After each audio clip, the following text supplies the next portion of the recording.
आरो दिनै बड'लेण्ड मुंख्लं सान बड'लेण्ड सोमावसारनायनि गिबि मुंख्लं सुजित नार्जारिनि 39थि मुंख्लं सान क'क्राझारनि भाटिपारायाव एबसुनि दैदेननायाव आरो बिटिसि खुंथायनि हेफाजाबाव 39थि बड'लेण्ड मुंख्लं सान फालियो। बड'लेण्ड मुंख्लं सान फालिथाय थिलिनिफ्रायनो एबसुनि हुमखि बिटिआर गोरोबथाखौ आबुङै मावफुंनायाव गोहैलो खालामोब्ला एबसुनि दोनथ'नाय बड'लेण्ड सोमावसारनायखौ फिन जागायफिननो गोनां जागोन। मख'जाथावदि बर' सोमावसारनायनि गिबि मुंख्लं फरायसा सुजित नार्जारिनि थैनाय सानखौ दिनै बड'लेण्ड मुंख्लं सान महरै फालिनाय जायो। लोगोसे बिथांनि जोनोम थावनि भाटिपारायाव सुजित नार्जारिनि गेदेर मुसुखा आरो सुजित नार्जारिनि गोसोखां मिरु बेखेवनाय जायो। हाबाफारियाव नुजाथियो बिटिसिनि लेङाइ खुंगिरि रिहन दैमारी, एबसुनि आफादगिरि खोरोमदाव औवारी, बिटिसिनि एमसिएलए धनेश्वर गयारीखौ लानानै गोबां गागि दैदेनगिरि बिथांमोना बाहागो लायो।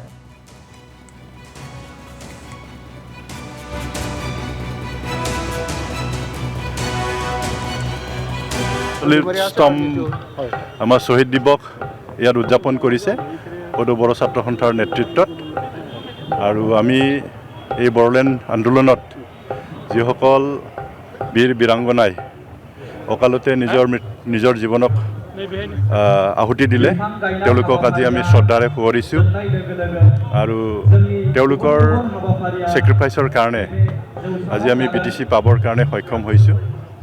নিজৰ সংস্কৃতি, নিজৰ ভাষা আৰু জীয়াই থাকিবৰ কাৰণে যিখিনি আমাক সা সুবিধা লাগে নিজে স্বশাসন কৰিবৰ কাৰণে সেই ব্যৱস্থাটো আমি পাইছোঁ। আৰু এই ক্ষেত্ৰত আমাৰ বডোফা উপেন্দ্ৰনাথ ব্ৰহ্মক আমি সোঁৱৰিব লাগিব। তেখেতৰ সবল নেতৃত্বতেই আমাৰ এই আন্দোলনটো হৈছিলে, মুভমেণ্টটো হৈছিলে। গতিকে আমি তেওঁলোকক সকলোকে আজি শ্ৰদ্ধাৰে সোঁৱৰিছোঁ। সুজিত নাৰ্জাৰী আমাৰ বড়ো সমাজৰ ভাগ্যৰ নিয়ন্তা বুলি আমি ক'ব লাগিব। মাননীয় উপেন্দ্ৰনাথ ব্ৰহ্ম তেখেতে এবছুৰ প্ৰেচিডেণ্ট হোৱাৰ পিছত বড়ো সমাজৰ কাৰণে এখন সুকীয়া ৰাজ্যৰ সৃষ্টি কৰিবৰ কাৰণে তেখেতে এটা জাগৰণ আনিছিলে। প্ৰথম চৰকাৰৰ ওচৰত আমাৰ বিচৰা যিটো উদ্দেশ্য, সেই উদ্দেশ্যক লৈ পেলাই আমাৰ ইচ্ছাটো প্ৰদৰ্শন কৰিবৰ কাৰণে জৰ্জ ফিল্ডত প্ৰথমতে আন্দোলন আৰম্ভ কৰিছিলে। এই আন্দোলন কৰাৰ পিছত ঘূৰি আহোঁতে টিহুত তেখেতক আমাৰ শত্ৰুসকলে পাথৰ মাৰি পেলাই মাৰা হৈছে। গতিকে সুজিত নাৰ্জাৰীৰ যিটো কণ্ট্ৰিবিউশ্যন বড়ো সমাজৰ কাৰণে, জাতিৰ কাৰণে, এইটো বহুত অমূল্য। दिनै जोङो भाटिपारायाव थानाय नैबे जे दिनै बड'लेण्ड मुंख्लंनि गिबि मुंख्लं सुजित नार्जारीनि बाहाय मोनसे मिरु दन्द जोङो बाहाय मोनसे बिथांनि मुर्तिजों लोगोसे दुलाराय बर' फरायसा आफादनि फिरफिला आरो बेवहाय जि गाहाय दरखं बेखेवनानै गासिबो दिनैहाय जोङो बयबो बेवहाय मोनसे माहारियारि सृष्टिनि आरो बर'नि सोमावसारनायनि गुदि आरो गिबि मुंख्लं सुजित नार्जारीखौ मिरु खालामनानै जों गासै मुंख्लं जाय बिथांमोना गुबुन गुबुन समाव सिलायनि आन्दोलन गणतान्त्रिक आन्दोलनाव बाहागो लानानै मुंख्लं जालांबाय बिथांमोननिसिम जों दुलाराय बर' फरायसा आफादा अराय मान आरो बिथांमोननि जांख्रिथायारि बावसोमनायखौ जोङो मान होयो।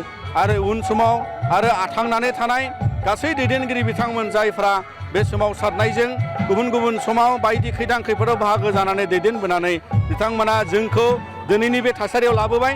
आरो बेसिम बिथांमोननि दैदेननाय आरो दिनैनि बे मानखौ जों दुलाराय बर' फरायसा आफादा मुंख्लं साननिफ्राय जों बावहरो आरो मिजिंथिगोन जोङो दिनैनि बे बर'नि माहारियारि बादनि मोनसे मिरु दन्दखौ लानानै उननि समाव आरो दानि आथिखालनि गासै गोजोलाव लाइमोन सेंग्रा सिख्लाफोरजों लोगोसेयै जोंनि माहारियारि बादखौ लानानै बर'नि माहारियारि बादा मोनसे साब नेसनेलिस्ट आइडियाजों जोङो बे सोमावसारनायखौ मोनबोदों। आरो बिनिखायनो जोंनि उननि जोलैयाबो दानि थांनानै थानायाबो बे मान सन्मानखौ लानानै आरो माहारियारि जांख्रिथायारि गोसोखौ लानानै अराय दावगालांनायनि मोनसे मोनदांथि आरो थासारिखौ लानांगौ।